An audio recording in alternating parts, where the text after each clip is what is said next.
금요 기도회에 오늘 주신 하나님의 말씀은 출애굽기 14장 21절입니다.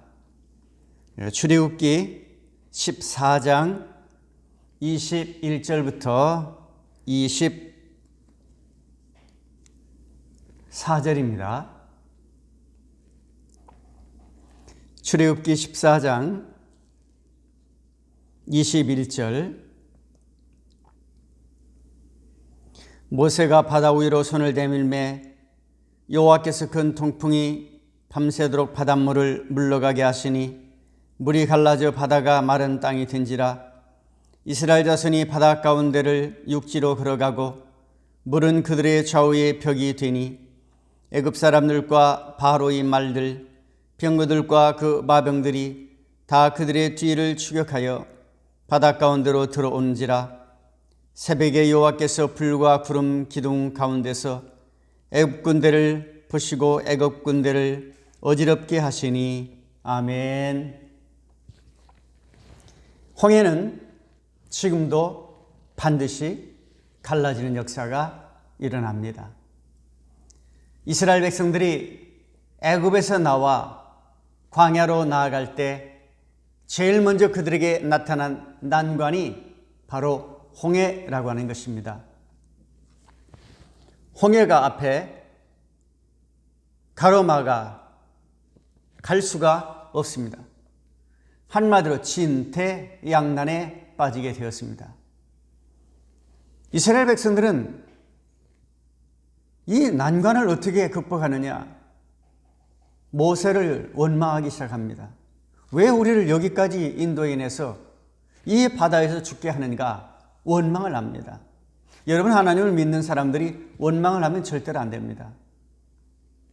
그들에게 나타난 난관은 홍해가 그들 앞에 가로놓여 있는 것입니다. 애굽의 군대가 뒤쫓고 있는 상황에서 그들 앞에 놓인 홍해는 좌절과 낭망을 주기에 충분하기도 했습니다. 아무튼 이스라엘 백성들은 이 일로 인하여 심히 두려워하며 떨었다, 성경은 말씀하고 있습니다. 자, 그렇다면 그와 같은 난관 속에서 이스라엘 백성들은 어떻게 구원을 받았습니까? 이것은 오늘날 홍해와 같은 어려운 문제를 여러분들이 만났을 때 어떤 교훈을 성경에서 우리가 말씀에서 찾을 수 있을까요? 첫째로 홍해의 현대적인 의미를 말씀드리겠습니다. 출애굽기 14장 10절을 보겠습니다. 출애굽기 14장 10절입니다. 바로가 가까이 올 때에 이스라엘 자손이 눈을 들어본즉 애굽 사람들이 자기들 뒤에 이른지라. 이스라엘 자손이 심히 두려워하여 여호와께 부르짖고, 이 말씀이 나오지요. 자, 심히 두려워하여 여호와께 부르짖고 이랬습니다. 심히라고 하는 이 말은 히브리 말로 헤아릴 수 없을 만큼 강렬한 심리 상태를 말합니다. 왜 그럴까요? 무기도 없습니다. 훈련이 미비되었습니다. 영적인 성도의 훈련에 대한 제자 훈련이 되어야 되는데 오합지졸입니다. 세 번째는 싸움 준비 상태가 안 됐습니다. 그래서 방법은 여호와께 도움을 청하는 밖에 없습니다. 여호와께 부르짖고 부르짖어야 됩니다. 자, 두 번째로 홍해를 만난 모세는 어떻게 했습니까? 부르짖어 기도했습니다. 자, 출애굽기 14장 15절입니다. 여호와께서 모세에게 이르시되 너는 어찌하여 내게 부르짖느냐? 이스라엘 자손에게 명령하여 앞으로 나아가게 하고 라고 말씀합니다. 부르짖어 기도했다라고 하는 말은 믿음의 발걸음의 시작을 기도로 시작했다는 것입니다. 여호와께서 모세에게 이르시되 너는 어찌하여 내게 부르짖느냐? 동료와 하나님의 책망이 담겨져 있습니다. 하나님이 어떻게 역사하시는지를 보자라고 하는 것입니다. 하나님의 초능력을 믿으라는 것입니다. 인간의 한계를 극복하게 해주시는 하나님의 권세, 권능, 하나님의 초월적 능력을 믿으라는 것입니다. 출애굽기 14장 13절 봅니다. 출애굽기 14장 13절. 모세가 백성에게 이르되 너희는 두려워하지 말고 가만히 있어서 여호와께서 오늘 너희를 위하여 행하시는 구원을 보라. 너희가 오늘 본 애굽 사람을 영원히 다시 보지 아니하리라. 아멘. 두려워하지 말라. 너희를 위하여 행하시는 구원을 보라. 죽음의 물결이 넘실거리는 그 파도를, 홍해를 바라보지 말고, 세상을 바라보지 말고, 무서워하지 말고, 물결을 딛고 서 있는 하나님을 보라는 것입니다. 마치 베드로가 예수님을 바라볼 때는 물 위로 걸어갔습니다. 근데 두려워서 옆을 바라보니 물에 쏙 빠지고 맙니다. 여러분, 애굽 사람을 또다시 영원히 보지 못하리라. 하나님의 적들을 물속에 수상시켜 준다는 것입니다. 자, 하나님이 대신하여 싸워주십니다. 출애굽기 14장 14절 보십시오. 여호와께서 너희를 위하여 싸우시리니 너희는 가만히 있을지어다. 여호와께서 너희를 위하여 싸우시리니 너희는 가만히 있을지어다. 절박한 상황입니다. 하나님의 구체적인 개입의 역사가 일어납니다. 애굽 사람들을 이 대적을 물리쳐 주십니다. 안전한 길을 열어주십니다. 자, 세 번째로 모세에게 대한 하나님의 응답은 무엇입니까? 백성을 앞으로 나아가게 하라. 출애굽기 14장 15절에 여호와께서 모세에게 이르시되 너는 어찌하여 내게 부르짖느냐 이스라엘 자손을 명하여 앞으로 나아가게 하고. 15절 보세요. 여호와께서 모세에게 이르시되 너는 어찌하여 내게 부르짖느냐 이스라엘 자손에게 명령하여 앞으로 나아가게 하고. 그렇죠. 앞으로 나아가게 하고. 애굽 군대가 거센 추격을 향하여 이스라엘 백성들을 향하여 쫓아옵니다. 그러나 하나님께서는 이스라엘 백성들을 막아주십니다. 믿음을 보여주라 말씀합니다. 출애굽기 14장 16절에 지팡이를 들고 손을 바다 위로 내밀어 그것으로 갈라지게 하라. 이스라엘 자손이 바다 가운데 육지로 행하리라 그랬죠.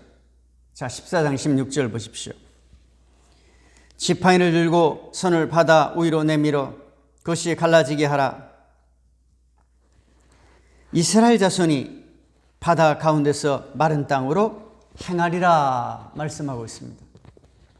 자, 지팡이는 뭐예요? 하나님의 권능의 지팡이를 의미합니다. 하나님의 초월한 권능을 의미합니다. 손을 바다 위로 내밀어 모세의 손이 들려집니다. 위로 내밀어 그것을 갈라지게 하라. 하나님의 초자연적인 힘의 역사를 보여줍니다. 이스라엘 자손이 바다 가운데 육지로 걸어갑니다. 바다 가운데 마른 땅을 걸어가게 하시는 하나님. 하나님은 우주 만물을 창조하신 조성자입니다. 하나님은 우주 만물을 다 운행하시는 분이십니다. 그 다음에 어떻게 합니까? 동풍으로 역사하셨습니다. 14장 21절 보십시오. 모세가 바다 위로 손을 내밀어 여호와께서 큰 동풍이 밤새도록 바닷물을 물러가게 하시니 물이 갈라져 바다가 마른 땅이 된지라. 모세가 바다 위로 손을 내어밉니다. 그때 여호와께서 큰 동풍으로 강렬한 힘을 지닌 이 바람으로 밤새도록 바닷물을 물러가게 하십니다. 물이 갈라져 바다가 마른 땅이 됩니다. 좌우에는 물이 담벼락을 이루고 있습니다. 절대 안전합니다. 마른 땅이 됐다는 것은 습기 없이 완전히 마른 땅으로 걸어갈 수 있도록 하나님께서 인도해 주셨다는 것입니다. 진흙에 빠져 절벅절벅 진흙에 빠져서 고생하지 않도록 하나님께서 마른 땅으로 인도해 주신 하나님이십니다. 어떻게 역사가 일어납니까? 새벽에 역사가 일어났습니다. 저렇게 14장 24절에 새벽에, 그렇죠? 새벽에 우리 여호와 하나님께서 불 기둥 가운데 애국 군대를 보시고 그 군대를 어지럽게 하셨습니다. 애국 군대를 혼란시켰습니다. 천눈과 번개를, 그리고 동반한 폭풍 바람을 일으켜서 갑자기 구름 기둥과 불 기둥으로 애국 군대를 향하여 어지럽게 했습니다. 하나님을 믿는 사람들은 하나님이 지켜주십니다. 하나님을 믿는 사람들은 하나님이 보호하여 주십니다. 오늘 금요 기도에 하나님 앞에 가정에서 기도하십시오. 길게 설교한다고 해서 큰 은혜 되는 것이 아닙니다. 분명한 말씀, 홍해는 하나님이 갈라주십니다. 부르짖어 기도하십시오. 반드시 하나님의 백성들은 앞으로 나아가게 하십니다. 동풍으로 역사해 주십니다. 오늘의 기도 제목은 여러분들의 가정, 여러분들의 교회, 여러분들의 구역의 홍해가 갈라지게 하여 주옵소서. 이 코로나19가 완전히 다 멸절되고 갈라 없어지게 하여 주옵소서. 홍해를 가를 수 있는 기도의 능력을 주옵소서. 기도하겠습니다. 하나님 아버지 감사합니다. 홍해를 갈라주신 하나님께서 우리 인생을 하나님이 책임져 주시고 오늘 밤에 하나님의 이적과 기적을 체험하는 사랑하는 성도님들 되게 하여 주옵소서. 사랑하는 성도님들, 이제 비대면이 아니라 눈과 눈을 바라보고 예배드리는 날이 오게 하여 주옵소서. 예수님의 이름으로 축복하며 기도합니다. 아멘.